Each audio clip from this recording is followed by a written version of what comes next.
Thank you everybody for coming.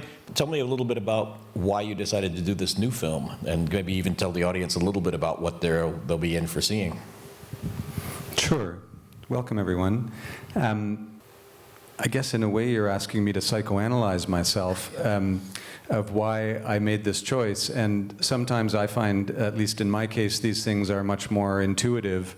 And I don't always know why when I'm first intrigued or interested by a story or a topic. If you think of a film like Watermark, if anyone from here has just seen that, it's a very contemplative, experiential attempt to try and open up people's consciousness around environmental issues.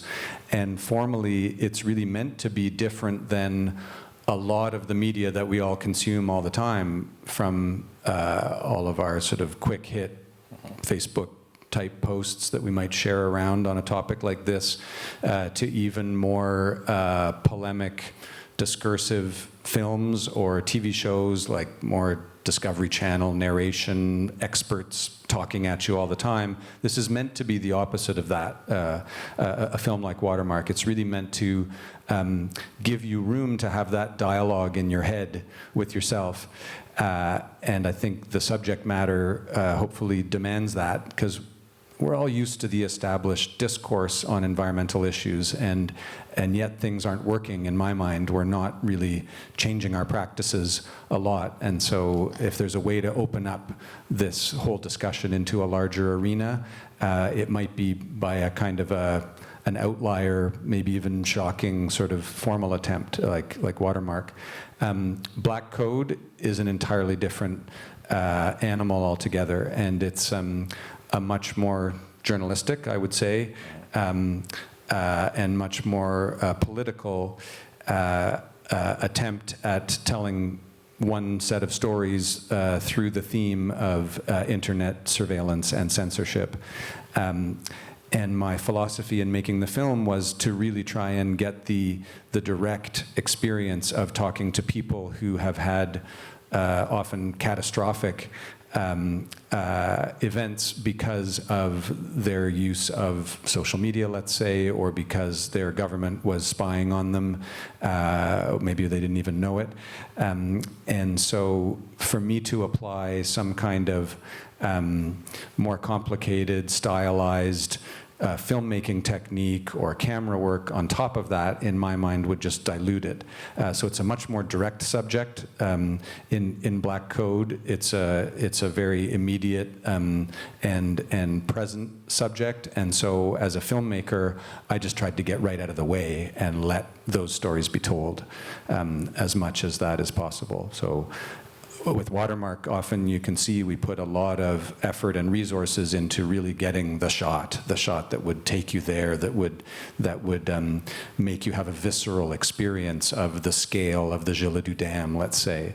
And in Black Code, all of my efforts were put into just getting to these places. And I filmed in Pakistan, and I filmed Syrian stories from just over the border in Jordan. And often I was filming in places that were really difficult for me to film. The stories were sensitive to the local governments. I would have to travel with a small package, like a camera package, as though I was a tourist.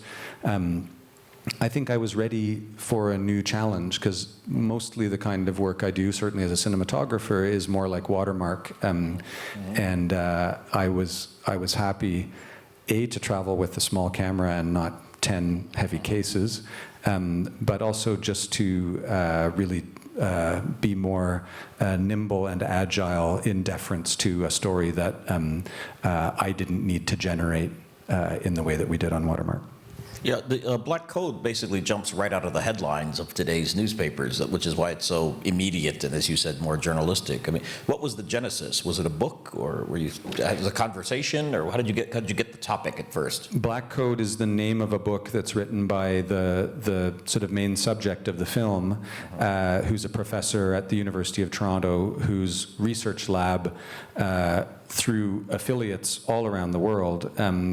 They do a lot of research into malware and spyware and government spying and censorship, especially around human rights issues.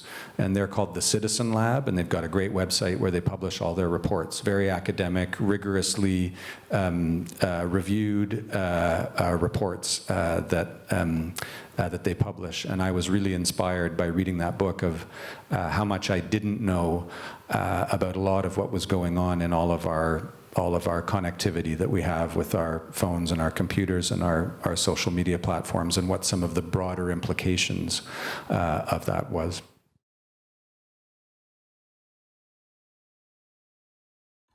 We are going through the most profound change in communication technologies in all of human history, purely on the basis of three technologies: mobile, social media, and cloud computing. We are leaving this digital exhaust that contains extraordinarily precise information about our lives, our social relationships, reduced to trillions of data points that form now this new ethereal layer around the planet that's only growing in all directions. A new report has been released from a group of digital detectives. They've tracked a high-tech spy ring that reaches around the world. They could extract any document they wanted. They could turn on web cameras, turn on audio devices. The web of intrigue started with the Dalai Lama, who thought his computer had been hacked. These attackers were quite busy. This wasn't just targeted at human rights organizations. This was global. Our signals intelligence agencies were piggybacking off the GhostNet network. So in publishing the report, we basically broke up their party. Is it okay that the government sets up a giant digital X-ray machine over everything that we do? Because that's effectively where we're headed right now. What we see are acts of war against citizens using these very technologies. When you talk to a friend, you know that somebody is hearing. When you write an email, you suspect that somebody might have read it. And that somebody wants to hunt you down. The detective started reading all my Facebook posts and was like, oh. And I laughed, and he was like, I'm not joking with you. He requested something called the flying carpet, which is a torturing machine. I had to lay on it. The pain is unbelievable. Capabilities are being put in the hands of policymakers. 5 years ago, they never imagined that they would have. This is where big data meets Big Brother.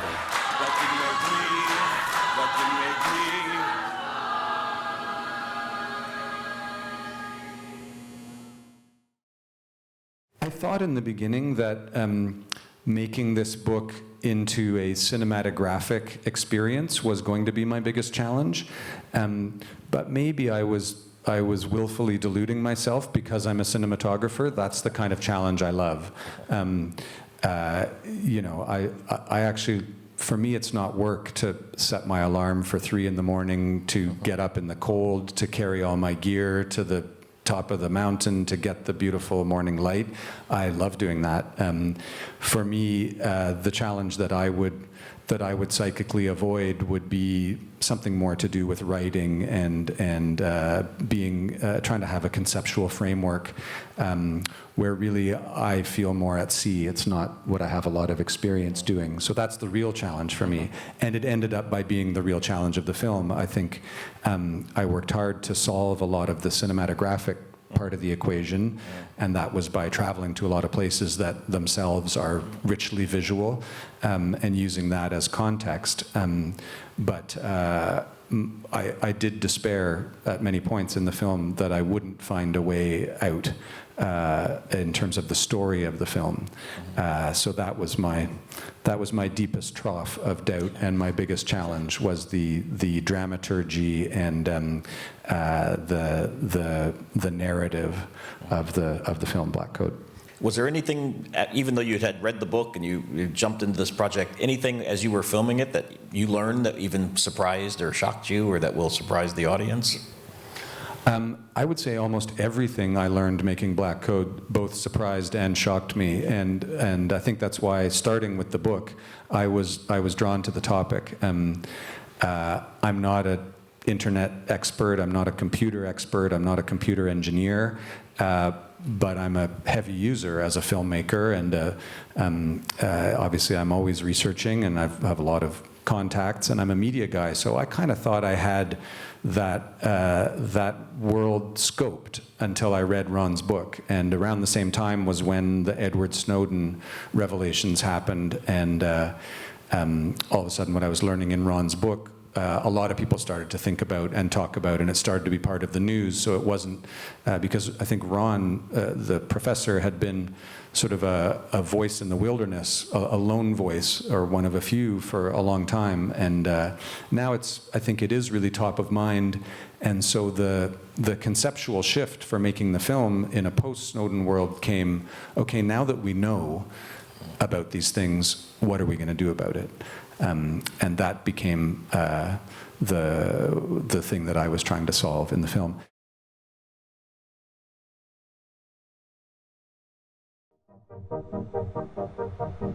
Many people believe that you have these cloud services that are floating around, that people think that, okay, it's a cloud server. But this is the actual physical location of the internet.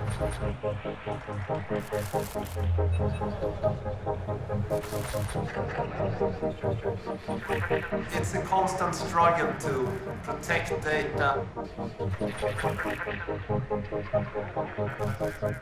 The Swedish security police wanted to install tools to automatically log in to our data and get out the information. So I invited them to our facility, and then I had a microphone which was provided by the Swedish public service national radio.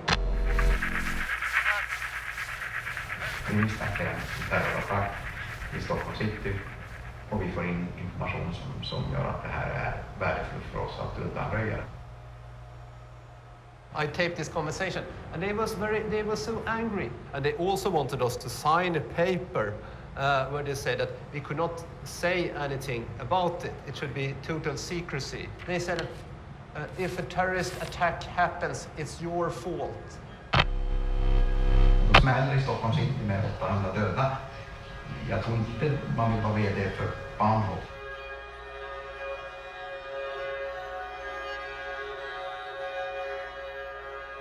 It's like a creepy feeling. Nobody can say that any facility is safe. There are always possibilities to go in and find data and take it out. People say that, oh, I don't have anything to hide. They can read my mail. I don't have anything. But it's not that which is this problem. The problem is that without secrecy, there can be no democracy. Without secrecy, there can be no market economy. Well, interesting segment there. Give us a little of the background, because that must be a pretty secluded or secret location, right? Was it easy to just go, did you just look them up online and go knock on the door? We did, actually. We were there for a conference in Sweden, and we looked him up online, and we knocked on the door. But when we looked him up online, he has this incredible, I mean, it's an ISP, it's a server farm where he has lots of clients. He hosts lots of people's websites and emails and everything.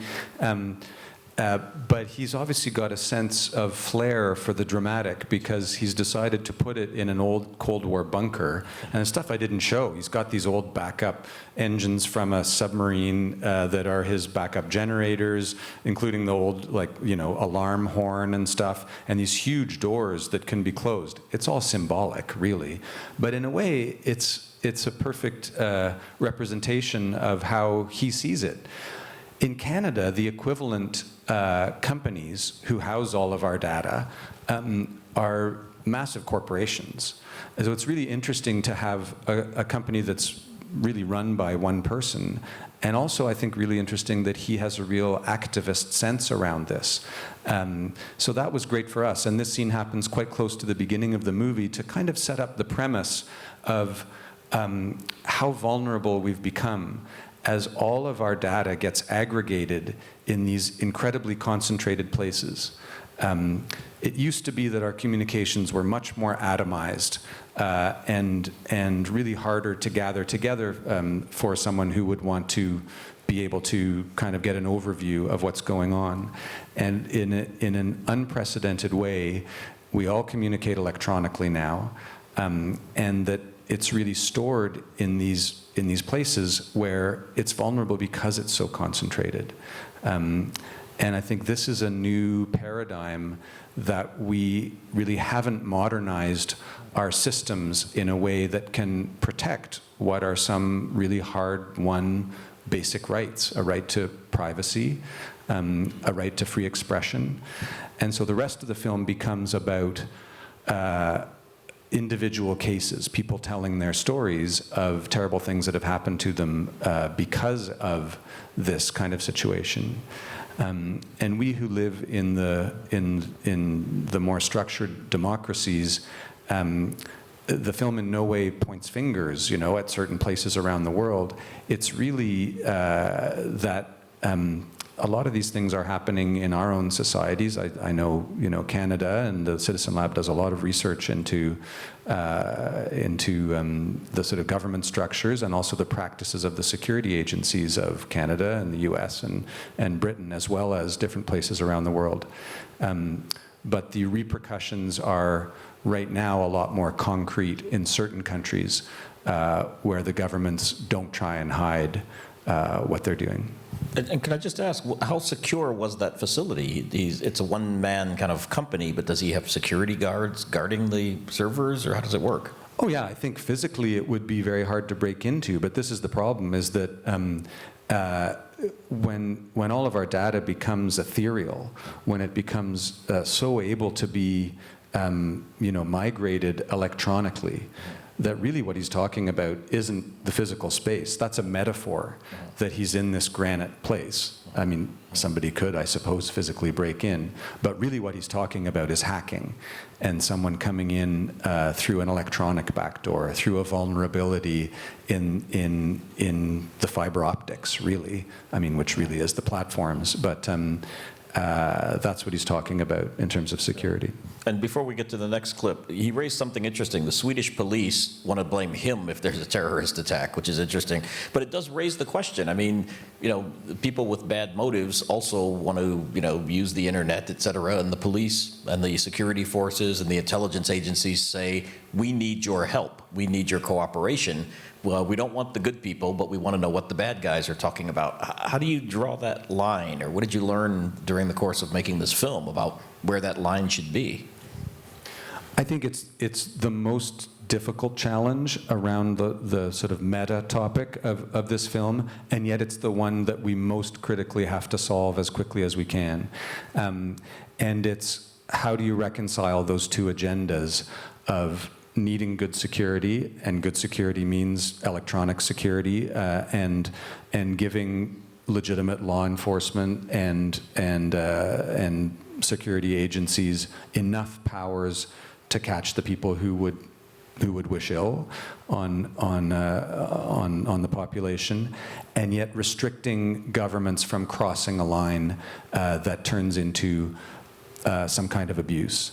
And so when law enforcement all over the world and government all over the world buys these basically spyware kits that let them spy on people and infiltrate and also censor things, it's usually under the guise of national security. What the actual research shows is that most often these powers end up by being used against the citizens of that country. Yeah, I think we're going to see another clip. Well, we see one that shows that exactly that, right? Let's see the second clip, and then you can talk about it a little bit afterwards.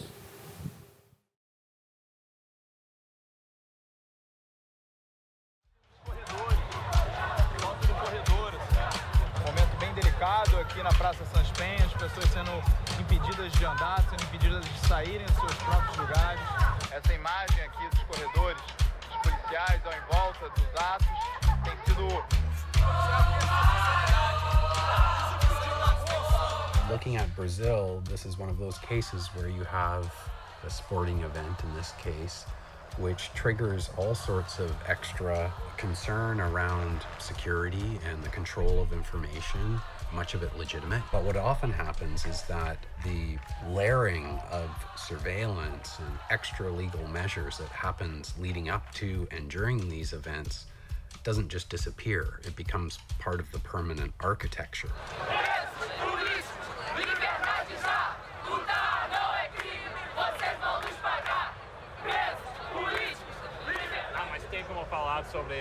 Não, não posso.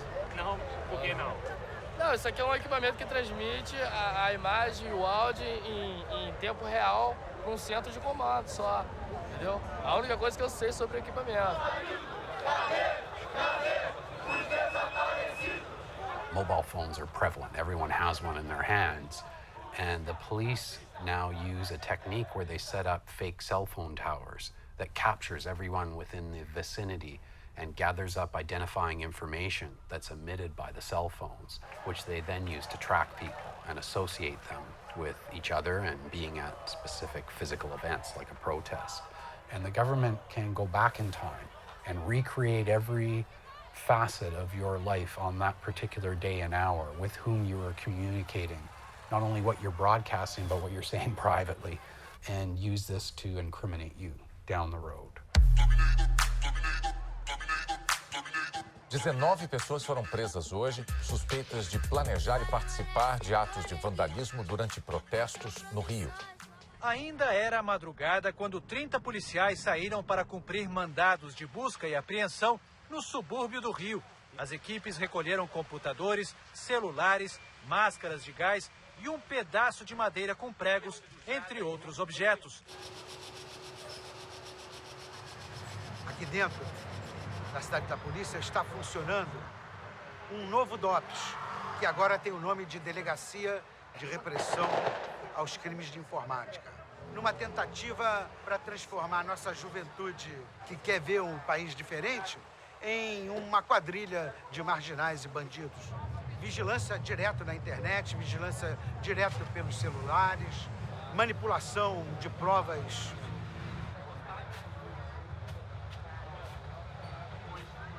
Monitorado, grampeado, seguido, né? Inclusive os ninjas, a gente tem certeza que os celulares, os telefones estão sendo grampeados.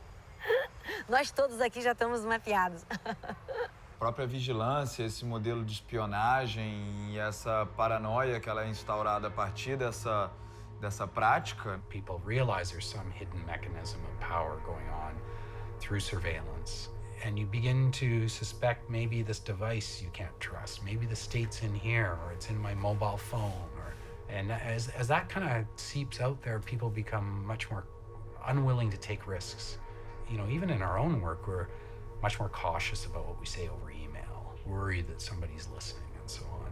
It's like sand in the machinery. It kind of slows things down and everything becomes much more complicated just to communicate basic instructions. You're like, oh, first I have to encrypt it. All these technologies to cryptography things, they might be getting cheap, but if we consider in terms of time, they are expensive. You know, people are being murdered every day in the favelas. The military police is still running. So it's complicated now to stop the machines and adapt our system to a more safe mode. Wow, there's a lot there to absorb. So these phones here that we probably all have, some of you probably even have too, I always thought of this as a tool for me to communicate with the world, find out what's going on, put out my photos on social media, but they're saying here that it's a way that I can also be tracked. It's a two-way street, is that right? It is, and this is all, I mean, it's relevant to everyone who has these communication devices, but a lot of what was going on in that clip too, especially for journalism students, which I understand there's a number of here, one of the things that I was really interested to learn making this film was around this whole idea of it being incumbent upon you, if you're traveling somewhere and gathering sensitive stories that somebody might be trusting you with an interview that could cause them harm, that could recoil back if, let's say, your laptop was confiscated crossing a border, leaving that country, and the authorities were to look at your interviews, and then the fact that you would be responsible if there were repercussions to your subject means that it's back on you as a journalist to not violate that principle of doing no harm.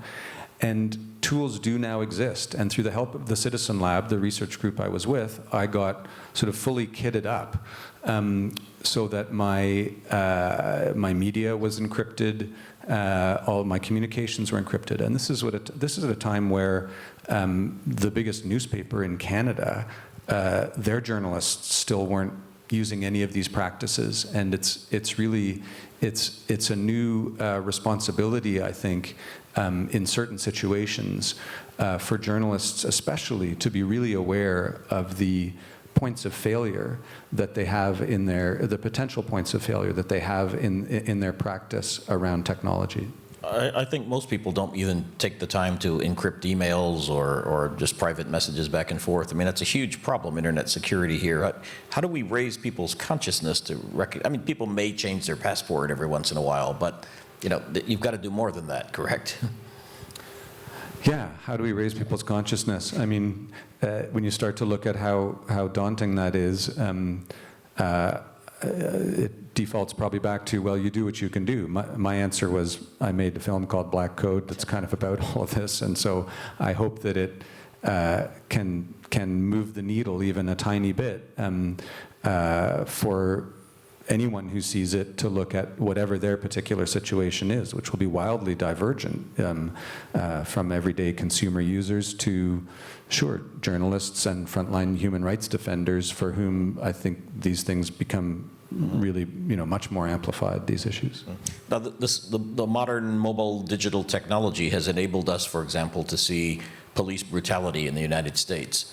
Just the other day we saw on United Airlines when they dragged a gentleman off from a paying seat. We learned about it instantly because people were able to live stream. So I'm trying to figure out, get my head around, are these a tool for good because it exposes more, or is it a tool that could be used for nefarious purposes? The answer is yes. Really, that's the situation that we're in. We're not going back. Of course, we're all addicted to that wonderful flow of information amongst ourselves and our friends and from around the world. But we really have to find a way to go forward that isn't a way that goes backward in terms of these big philosophical questions. And that goes from making ourselves vulnerable if we do want to have a viewpoint or organize politically in a way that is countervailing to whatever the current regime we might be living under in whatever country we're in. That's a huge one. To as well really knowing and examining what that news is from around the world and where it's coming from and who's responsible for it and how much rigor has been put into authenticating it and fact-checking it. And I'm sure you guys talk a lot in terms of your journalistic practices about this incredible paradigm shift to a more granular, atomized multiplicity of sources of news that do not have the same checks and balances as some of the legacy institutions. And listen, I'm someone, as an indie filmmaker, I've spent my life and my career defining myself not against, but in contrast to some of those bigger institutions. And right now, I find myself lamenting their erosion. Because of the internet, the business model is failing for a lot of those big institutions, and I think that they served a place, and people who went to journalism school and learned proper practices and a whole kind of chain of custody of a story through editors and through approvals that would really hopefully weed out a lot of really reactive, possibly false, sensational, self-aggrandizing, a lot of these dynamics that exist now in citizen journalism. And I think we all really need to be conscious of those dynamics. Talk a little bit about your view on that. I mean, how much because the internet really has allowed the proliferation of rumors that have always been around. I mean, we've always thought Elvis is alive and, aliens stole my baby, but that used to be relegated to the supermarket tabloids. Now it's entering the mainstream, and this is a danger, isn't it? I think it's a huge danger, and I think it speaks to being as educated as we all possibly can about what those sources of our news are, and what forces might be putting on. Listen, there's always been bias in news. I mean, even in choosing which newspapers to read, we're acknowledging, and even acknowledging the corporate pressures that are on those big institutions. But if it's transparent and if we're educated, then we can contextualize. And I think that gets even harder in this age of citizen journalism. And if I would predict a possible optimistic future, it would be in the way that some news organizations are becoming more about foundational support, are trying to get out from under the economic pressures to be profitable and to pay back shareholders and investors. And I think that we do need structures and institutional news organizations to aggregate and to have the checks and balances. But I would guess that the shape of those, in terms of the business model, of the successful ones, will be more like The Guardian, The Washington Post, people who are moving more away from a strictly profit-oriented model. And for those of us who are from kind of Western democracies, I mean, many people are probably willing to give the government a little bit more in that balance between security and privacy, because they do believe that their governments have enough checks and balances and that they will be responsible with their personal data. But I think this third clip shows what happens when a government that's undemocratic or dictatorial or authoritarian can monitor what you're doing on Facebook and how they can use that information against you. Is that correct? So let's see this third clip, and then we can talk a little bit about kind of the worst thing that can happen via the internet.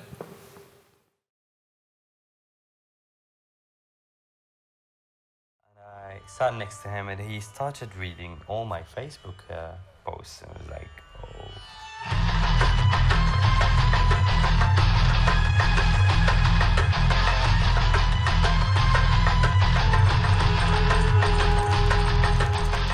One of the posts that I wrote was, no praying, no fasting till the regime falls, which was actually making fun of both sides.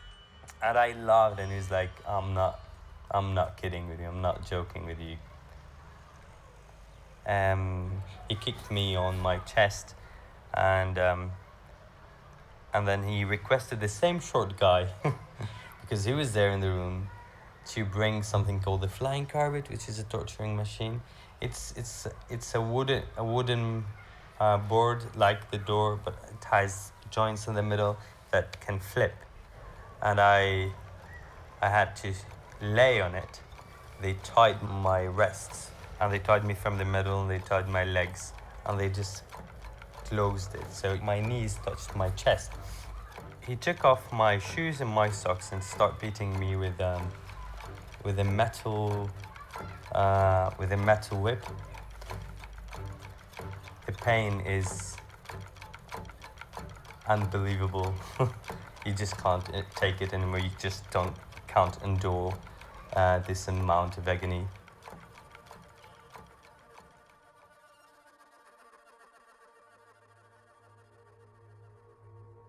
And what we saw in Syria was a lot of use of, say, off-the-shelf remote access tools. So this is sort of software that you can get from underground message boards, or maybe purchase for not so much money, maybe sort of $200-300, that give you the ability to record someone's keystrokes, read their emails, even sort of like look at them through their webcam, record via the computer's microphone conversations that are being had around a target's computer.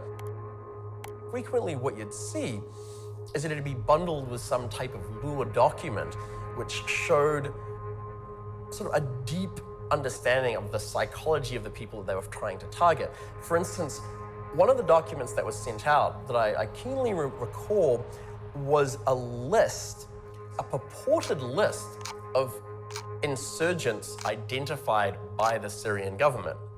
So of course what happened was that this was promptly passed around all sorts of very interesting groups in Syria because everyone wanted to know if they were on this list or not. So the actual spyware payload itself wasn't particularly sophisticated, but the social and social engineering side of that operation was quite smart.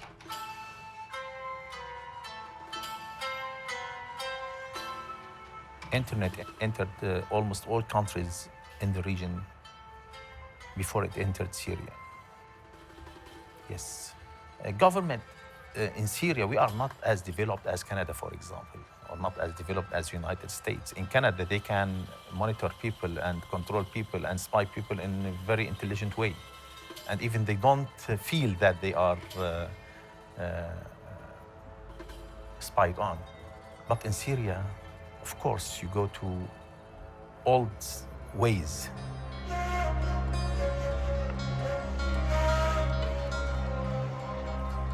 They untie me, then then he asked me to sit next to him, and he said, let's start talking. And I told him, I don't want to talk to you anymore. He said, I want you to admit that you work with the Free Syrian Electronic Army. I was like, I don't know what that is. He said, you like their page on Facebook. I told him, I like their page on Facebook, but there are too many pages on Facebook that you can like. I also like Assad's page on Facebook.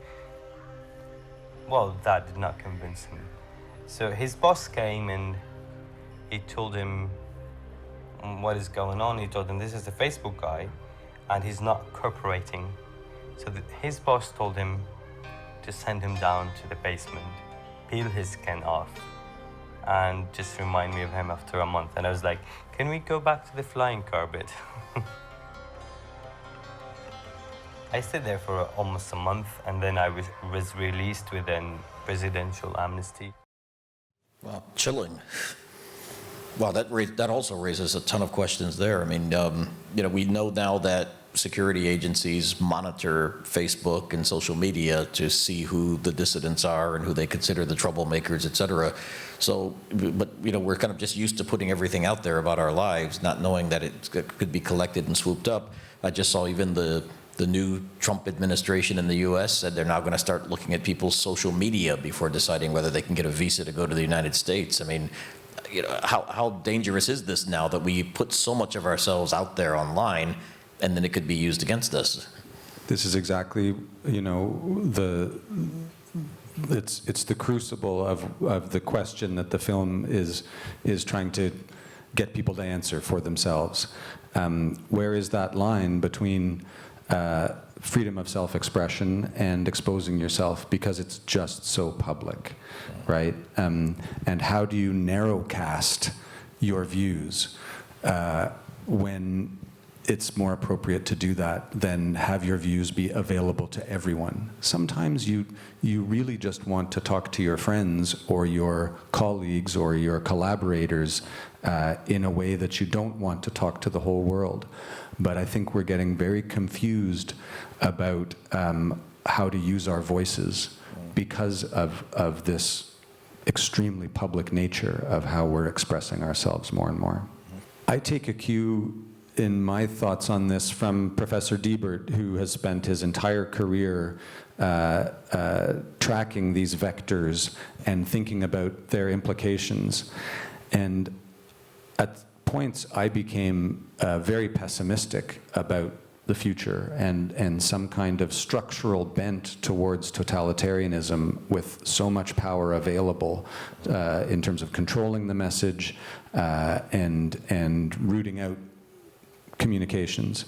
I think that we all have to remain hopeful, even if we're pessimistic, and try and leverage that hope for positive change. So if you're asking me to predict the future, I think that would be a mug's game. So I'm not going to do it. But I'm grateful to have Professor Debert's perspective that he is still hopeful that there's still a choice to be made that might enable us to keep our wonderful free flow of information and communications without having this dark shadow come up because of it all. But that it's not going to happen by itself. It really, with all of the agency that we get with these devices, with all of the learning that we can have, with all of the expression that is now possible to us, I think comes the responsibility to be very mindful about how we're using it and how we can direct through our choices what that future will be. Thanks for coming. What was your biggest challenge making Watermark? The way we make documentaries is not the way lots of people do. There's such a wide variety of practice in documentary. I think it's why I love it. It's so open in terms of its possibilities. And it's funny, in the little book for this, I was quoted back to myself that documentary has a foot in journalism, in the traditions of journalism, but also a foot in the kind of the purely artistic and expressive. And on that scale, a film like Watermark, I think, tends towards almost the abstract. I mean, there's a lot that's put into the aesthetics of it for their own sake. With that comes a huge challenge of how do you put together a story, a narrative? How do you write the film that isn't written? It doesn't start with a script. We don't go out and execute a script. It's a process of discovery, and that's a process of learning, and also a creative process of learning to make that film, that particular film, and what its rules need to be to succeed. So the biggest challenge in that is that you get in a practical sense, you get in the edit room with huge swaths of footage, hours and hours of footage, and you go, holy crap, what are we going to do now? Because really there isn't a map. And so in a way, there's this fulcrum moment, and after you've gathered everything and you start to edit, it's really when you start to write the film. And your vocabulary or your palette is what you've been able to achieve in everything that you've filmed. And hopefully, it's not like it's totally arbitrary when you're out there and you have these ideas of how things might go together, but it never comes out the way you thought that it might. So the answer for us in Watermark was to juxtapose things, to have contrasts and learn about them through their opposite. So very polluted water really means more when you see it next to pristine, clean water. And it's a really challenging kind of storytelling without words. In a way, there's a wonderful purity to it that, as a cinematographer, I love, because it's maximizing the visualness of the medium. I mean, film is a visual medium, and the sound is so important, and the story can be in so the word, but really it's a visual medium. And a film like Watermark, never more so. But you still have to write it at some point, and that's the biggest hurdle. Thanks for coming. I was just wondering how much support from the Canadian government did you receive, or the Ontario government, for Watermark, financial support?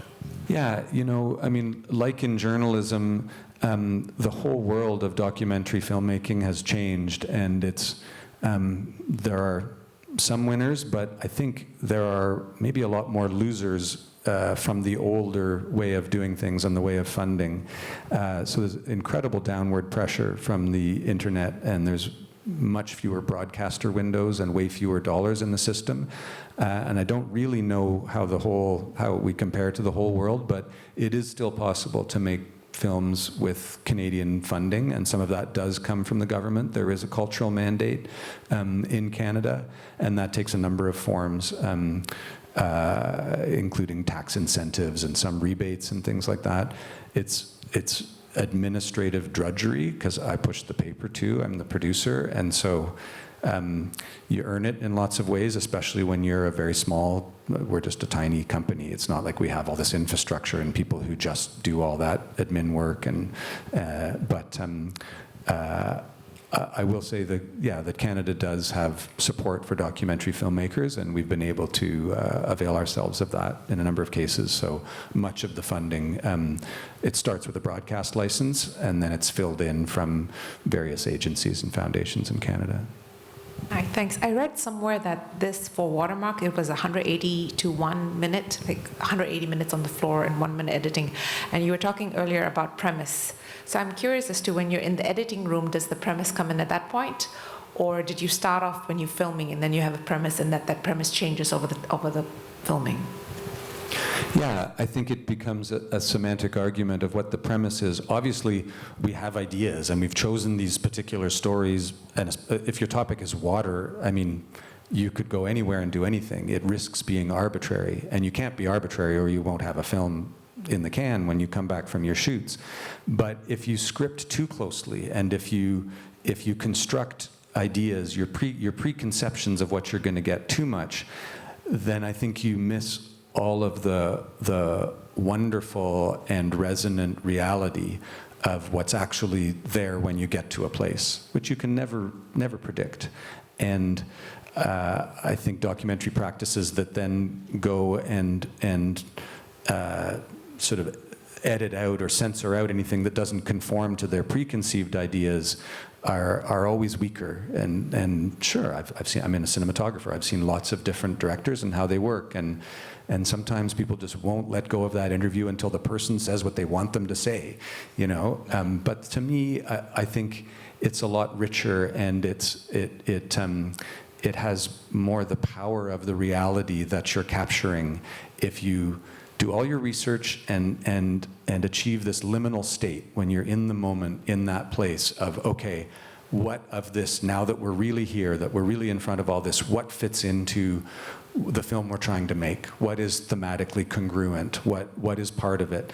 And just being available and alive to the possibilities of what's in front of you, then I think you come back with stronger material and you hone it and refine it in the edit room. I was wondering what you wanted people to think and feel after watching Watermark.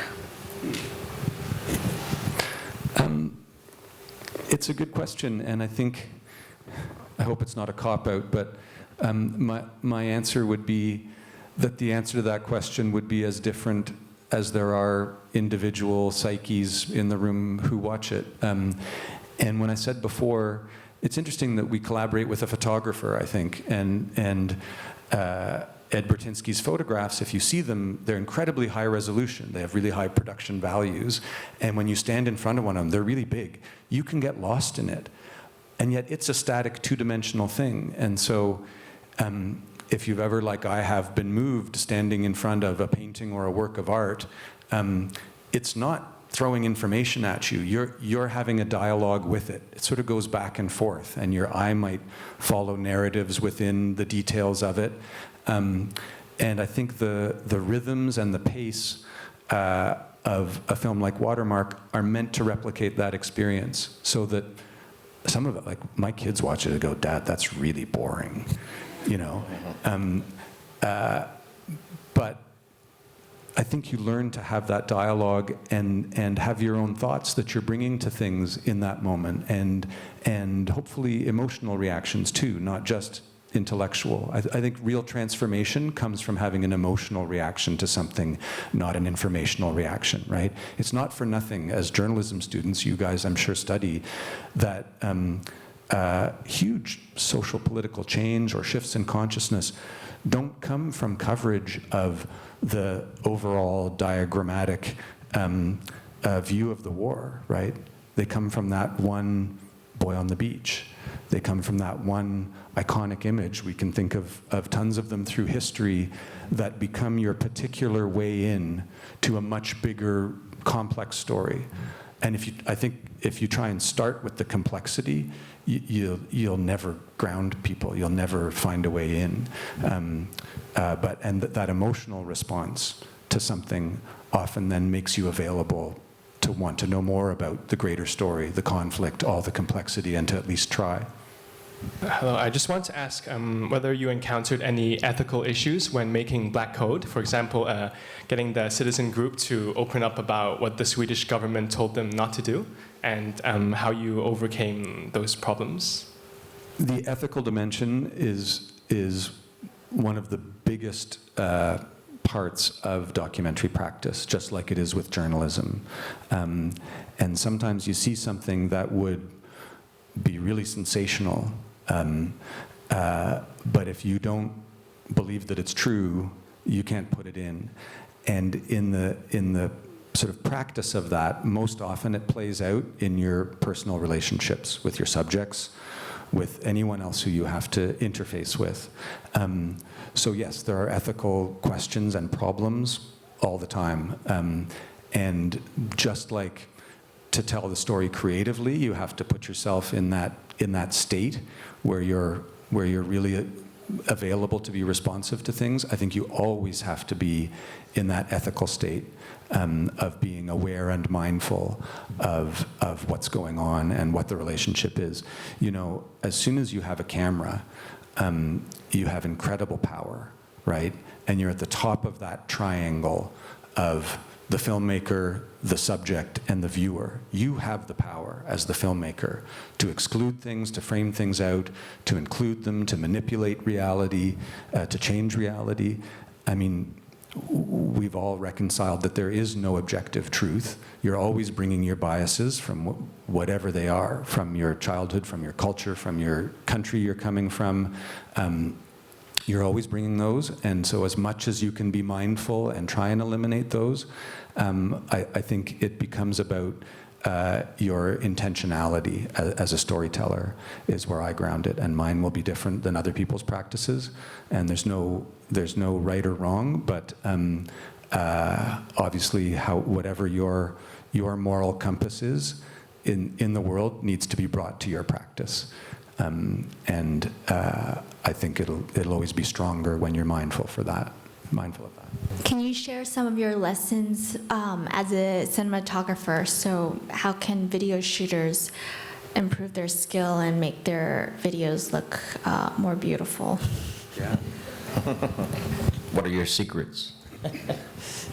I just did an interview with some students where this was a main topic of conversation, and my philosophy is that, like I said before, you need to learn to make each film. You can't learn to make films. You learn to make each film you're making, because they're all so different, and the material in front of you should dictate as much as it can your practice. And that means, what the visual form and the mise-en-scène and all the stylistic and creative decisions, right down to the practical decisions of what cameras and how much crew, I've been a cinematographer on crews where we'll go, often we're a Western white country, and we'll go somewhere in the global South, and, we'll interview an indigenous woman in Mexico in her house. And there's 12 people arrive, with the assistants and the people to carry the gear, and there's all this kind of stuff, and my heart just sinks because you've I think obliterated almost any chance of some kind of intimacy and some kind of exchange of vulnerabilities that would make the interview really more authentic and more powerful. So it's interesting that I answer your technical question with a kind of a moral philosophical one, but for me, they're all tied up. I was quite impressed by the theme of the construction of the dam in China, and I'm sure that might be hard negotiation when you were trying to shoot them. Was there any compromise you have to make when you shoot the construction scene?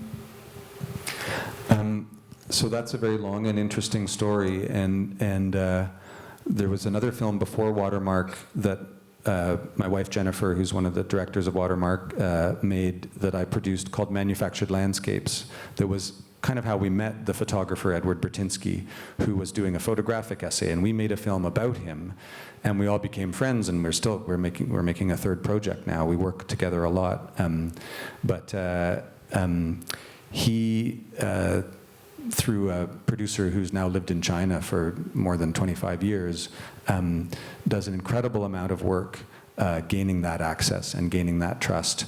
And when I said before about an exchange with your subject, it's interesting that even that can play out in something like the huge corporation that builds the dam. Same company that built the Three Gorges Dam builds the Gilles Dam in this case. And it was interesting, they welcomed us wonderfully, and because all of that negotiation had happened beforehand, and we trade photographs, we trade footage. If you go on their website, you'll see footage that we took, which helps them. But it's interesting, the head of that whole company came while we were there, and we were at least 10 days. It was, maybe not, maybe it was about a week, but so intense. And they gave us 2 vehicles, they put us up. I mean, it's a remote area, there's not a lot of tourist infrastructure there. They really helped us a lot. They were wonderfully generous. And the head of the whole company came, and we had a big dinner with lots of toasting and sort of a big sort of official dinner with all of our crew and all of the top people from the company. And he said, you know, we're engineers.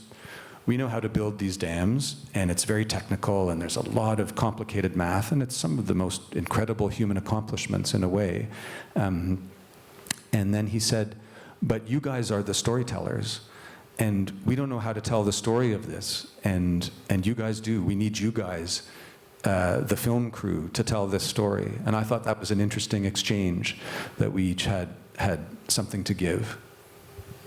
What was the logical framework you used to construct your transitions in Watermark? Like, for example, the story about the crew who's studying the ice columns in Greenland. We see it, I think, in the middle, and then we also go back to them at the end. But then in between then, we see like scenes from the US and washing sin away. What kind of, I don't know, devices did you use to make those transitions? I don't think there was any rubric or matrix applied to any of that. I think that's why I'm describing the biggest challenge as being the edit room writing. You have to find those things, and often they're more associative than logical. And if you make too many rules, then you're imposing something that isn't coming from the material. It's coming from the outside. But we knew that kind of illumination through juxtaposition would inform a lot of them. You know, seeing things right next to each other that are contrasting, and the rest are finding those magical moments, right? Those things that somehow can hinge together, that you didn't script, you didn't look for, but you see in the footage. It suggests itself.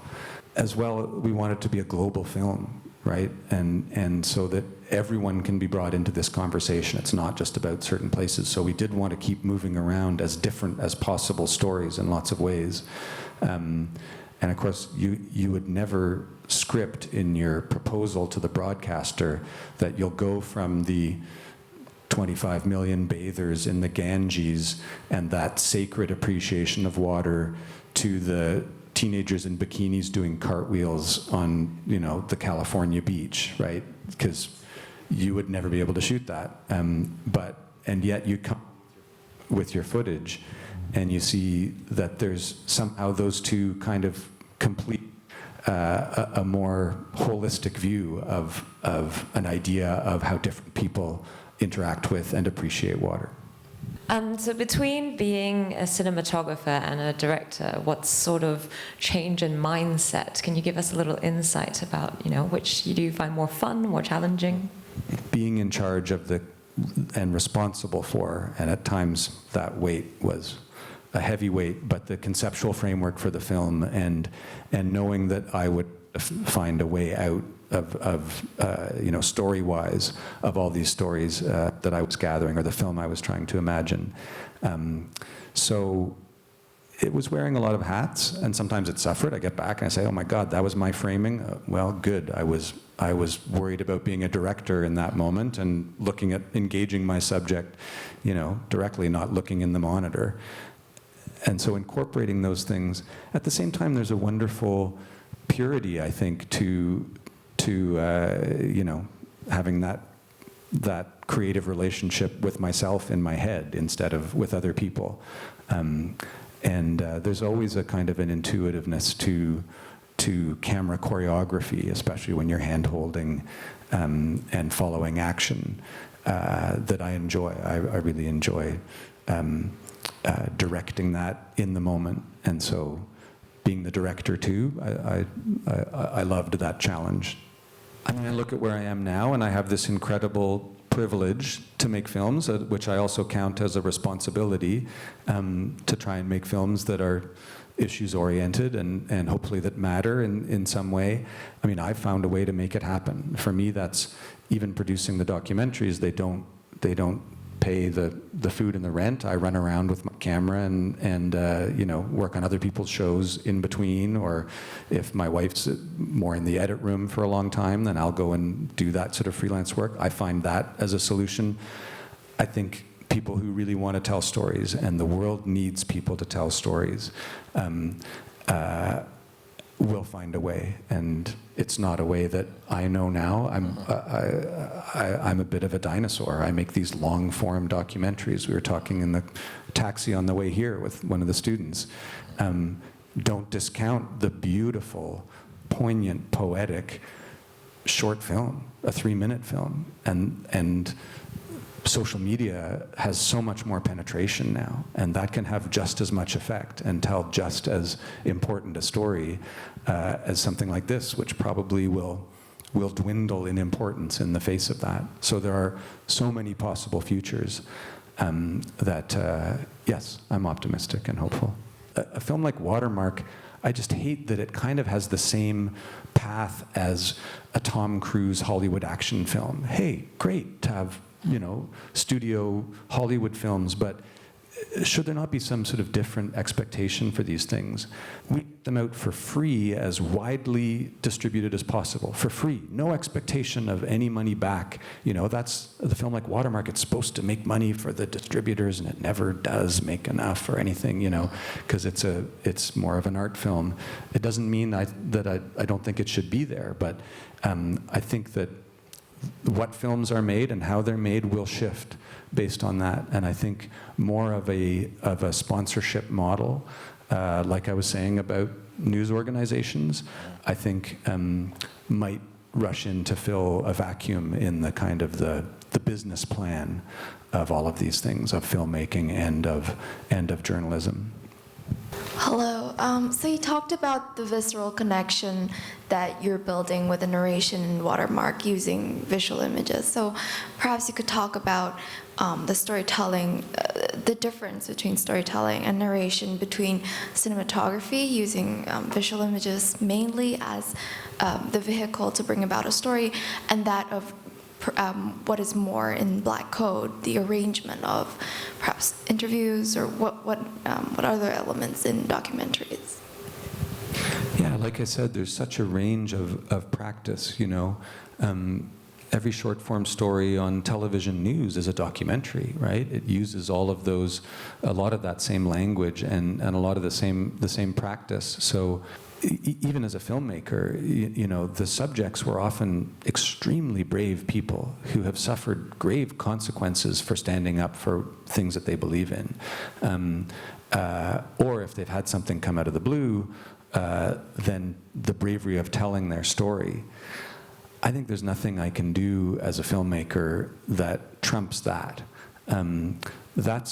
That's not my story. In a way, Watermark is more the filmmaker's story, right? There's a lot of the filmmaker's hand in choosing to do it and then choosing how to do it. There's a lot more self-expression.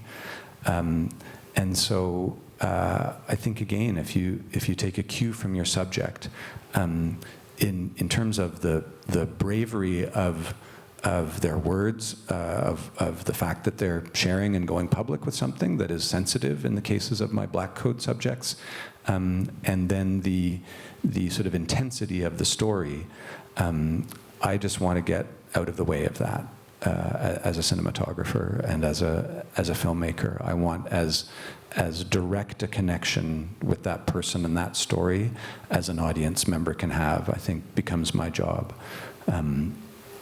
So that's a very different practice that's adapted, you know, to take a cue from the material. Going back to the question of getting your interview subjects to talk, given their situation may be quite precarious. One of the biggest challenges, I think, for documentary making, if you have interview subjects, is to have them be well-spoken or charismatic. How do you find, how did you, at least for Black Code, get these subjects to talk to you? I mean, do you just charm them or go through a network? How do you have any advice for journalism students on how to get good subjects for interviewing? That is a great question, because so often an interview subject who might be the leading expert in the field, I mean, just casting it much wider than Black Code. I film a lot of nature documentaries. I interview a lot of scientists, or who might be, otherwise on paper or on the superficial Google part of the research that you do, might be, hey, this person would be great. I read this thing that they wrote. But you're exactly right. Not everyone has some kind of presence in front of the camera. God knows I don't. I'm a terrible interview subject, right? And so don't ever cast me in your documentary, but it's a huge part of telling the story, is to try and scratch below the superficial surface of that first search and really decide who is going to be able to communicate that information the best. And for that, there's no substitute for meeting in person, I think. And so when I went to a number of internet security conferences, that was a gold mine, because I could meet people. They were often given speeches, or there were workshops or seminars or things that I could go and say, hey, I researched that person. They're really smart, or something's happened to them that would be interesting for this story. And then I could go and see them. And then otherwise, sometimes you just don't know until you get there. Just for the young filmmakers here, just what piece of advice or pieces of advice can you give them as they venture out into this thing that you've successfully conquered over a couple of decades? Just a little advice for them, buck them up a little bit. I mean, I'm not a film teacher at all, and I guess I would believe there are no rules in filmmaking. You should stay as open as possible and then create your own rules as you go. But one of the sort of mantras that I've heard that I think is helpful, whenever you're contemplating a project, a film project, if you can really robustly answer two questions, then I think you're onto something and can keep continuing. And the first question is, why this film? Why should this film exist? If you're contemplating a film, does the world need this film? Lots of film students, lots of filmmakers will make a film that might be extremely personal, highly personal, and sometimes that's fantastic if you are going to use really, write what you know. But sometimes it's really indulgent, So does the world need that story? Really answer that from as many different perspectives as you can. And if you think that this film should exist, then move. And then the next kind of the corollary to that is, why you?